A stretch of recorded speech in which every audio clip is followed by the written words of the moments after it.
हाय जय जगन्नाथ। बहुत दिन हेल्ला मुझे चेष्टा करुच्ची हेल्ले मु भिडियोटे आनीपारुनी। कार्यर व्यस्तता हेतु भिडियो बनाया टाइम होनी। तो ऑफिस रु घर घर पुणी छुआर कम।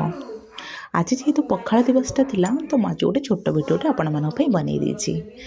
तो आज समस्त घर पखाल हो से दिन मजुरिया हूँ या कोटिपति हूँ ओडिया पखाल भारी बढ़िया। तो आम घर आज पखाल होती।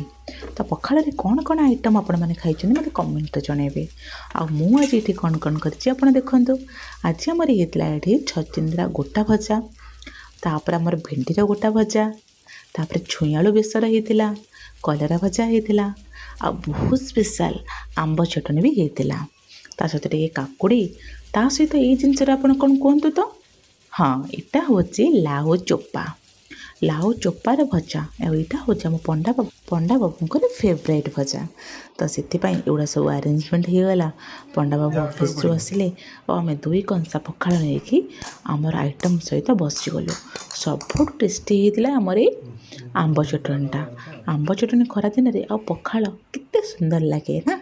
समस्ते तो आज पखाल खाइदे। कौन कौन आइटम सब आपंकर होता मत निश्चित जनइबे।